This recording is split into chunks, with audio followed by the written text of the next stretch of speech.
আজকে এই নির্বাচনী সভার সভাপতি মণ্ডলী, আমাদের মাঝে উপস্থিত রয়েছেন রাজ্যের অত্যন্ত জনপ্রিয় কমিউনিস্ট নেতা, রাজ্যের প্রাক্তন মুখ্যমন্ত্রী, পরিবার সদস্য শ্রদ্ধেয় মানিক সরকার মহাশয়। আমাদের এই মঞ্চে উপস্থিত রয়েছেন লোকসভা নির্বাচন এবং রামনগর উপনির্বাচনে ইন্ডিয়া জোটের প্রার্থীদ্বয় যথাক্রমে আশিস কুমার সাহা ও রতন দাস মহোদয়গণ, রাজ্যের প্রাক্তন মন্ত্রী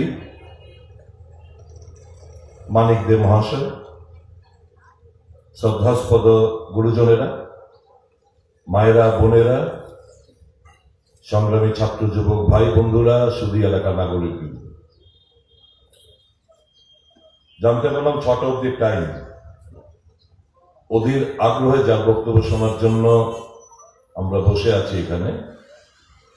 বর্ষিয়ান নেতা মানিক সরকার মহোদয়, আমি ওনার কাছ থেকে 5 মিনিট সময় অনুমতি নিয়ে আমি 2-4টি কথা বলার চেষ্টা করছি।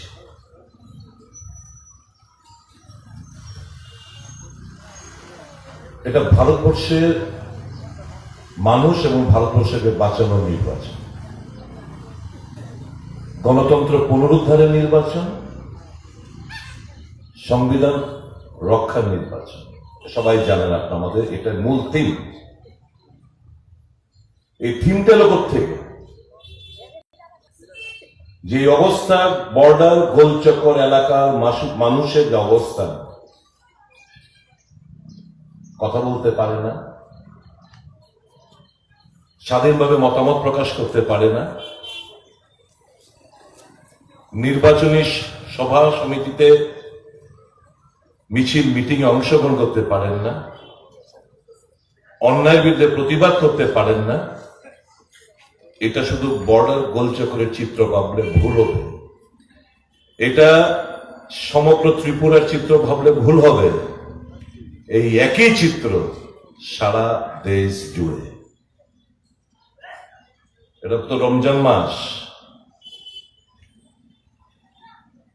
কাল বাদে পড়শি বোধহয় ঈদ। সকলকে আগাম ঈদের শুভেচ্ছা জানাচ্ছি। কিন্তু এটা কোন ভারতবর্ষ যে রমজান মাসে দিল্লির মধ্যে নমাজ চলাকালীন প্রার্থনা সভায় বিজেপির অঙ্গুল হেলনে পুলিশ গিয়ে সজোরে লাত মারতে আমরা সামাজিক মাধ্যমে দেখেছি, আপনারা দেখেছেন। এই ভারতবর্ষকে তো আমরা চিনি, এমন ভারতবর্ষ তোকে আমরা চাই না, দেখিনি কখনো। এখানে একটা বিরাট অংশের মানুষ তপশিলি জাতি সম্প্রদায়ভুক্ত, এরা এদের বিরোধী। এসটি, এসসি, ওবিসি সংখ্যালঘু বিরোধী এরা, এই বিজেপি দল, বিজেপি সরকার। আপনারা জানেন বিজেপি এবং আরএসএস চায় না এই যে সংরক্ষণ তপশিলি জাতি উপজাতিদের জন্য, এটা জারি থাকুক, এরা চায় না। প্রথম দিকে যখন বিজেপি সরকার আসে 2014 সালে, এবং একটা প্রক্রিয়ার হাতে নেওয়ার চেষ্টা করেছিল। আপনারা সবাই জানেন, আমি শুধু আপনাদের মেমোরিকে রিফ্রেশ করার চেষ্টা করছি। আরএসএস বলেছিল রিজার্ভেশন প্রথা তুলে দাও। যখন বিভিন্ন রাজনৈতিক দল, বিশেষ করে আজকে যাদেরকে নিয়ে ইন্ডিয়া মঞ্চ তৈরি করা হয়েছে, যখন প্রতিবাদ করল, মোদী সরকার পিছু হতে শুরু করল। কিন্তু এখনো তাদের মস্তিষ্কে সেই কথাটা রয়েছে, সেই ধ্যান ধারণা রয়েছে। এবং এই যে ইন্ডিয়া জোটের তরফ থেকে যে বিভিন্ন সরকারি সংস্থাগুলো প্রাইভেট হাতে তুলে দেওয়ার চেষ্টা হচ্ছে, এর কারণ হচ্ছে ওই প্রাইভেট হাতে যখন চলে যাবে, এই রিজার্ভেশন স্ট্যাটাসটা তখন থাকবে না, জারি থাকবে না। সংকুচিত আরো হয়ে যাবে। এসসি এসটি রিজার্ভেশন যখন প্রাইভেট হাতে চলে যাবে ওটা ওখানে থাকবে না। কাজে এরা এসটি এসসি বিরোধী, ওবিসি বিরোধী। এখানে যারা রয়েছেন, যারা বিজেপি করেন, একটু ভাববেন এই দেশটা কোন দিকে যাচ্ছে, একটু ভাববেন আপনাদের পরবর্তী প্রজন্ম সম্পর্কে। সমস্ত প্রতিশ্রুতি দেওয়া ছিল 2014 সালে, সবগুলো এখন ঠুসাঠাস, একটা পূরণ করতে পারেনি এরা। বেকারত্বের জ্বালায় দেশের বেকাররা ফুসছে, সাধারণ মানুষের নাগালের বাইরে নিত্য প্রয়োজনীয় সামগ্রী। কি ছিল স্লোগান? বহুত হো গয়ে মেহেঙ্গাই কি মার, আপনি বাদ ভাজপা সরকার, এই তো ছিল স্লোগান। যে সমস্ত স্লোগানটা ছিল তখন গ্যাসের সিলিন্ডারের দাম 415 টাকা ছিল, আর এখন কত? প্রায় 1200। যখন এই স্লোগানটা ছিল, দেশের পেট্রোল, যদিও তখন প্রায় কাঁচা তেলের দর প্রায় এক ব্যারেল 139 টাকা ইউএস ডলার ছিল, তখন ছিল 61 থেকে 65 টাকা পেট্রোল, 55 টাকা ডিজেল। আজকে দুটোরই প্রায় 100 ছুঁই। সর্ষের তেল থেকে শুরু করে প্রত্যেকটি মুগ ডাল, মুসুর ডাল থেকে শুরু করে যা সমস্ত জিনিস, সমস্ত কিছুর উপর জিএসটি বসিয়ে এরা ইনডাইরেক্ট ট্যাক্সের আওতার মধ্যে গরিবতম লোককে আনার চেষ্টা করেছে। এই দেশ এদের জন্য 1% লোকের কাছে 47% সম্পদ দেশের। 1%, 1%, যারা খুব বিজেপির খুব কাছের লোক, যারা কর্পোরেট জগতের মালিক, ইন্ডাস্ট্রির বড় লোক, আজকে তারা হচ্ছে এই বিজেপি সরকারের খুব পেয়ারের লোক, কাছের লোক। আর এরা হচ্ছে গরিবের শত্রু। আমি এখানকার যারা গরিব সম্প্রদায়ের লোকেরা রয়েছেন, ভোট দেওয়ার আগে 10 বার ভাববেন, নিজের পায়ে নিজে কোড়াল মারার মতো প্রচেষ্টা নেবেন না।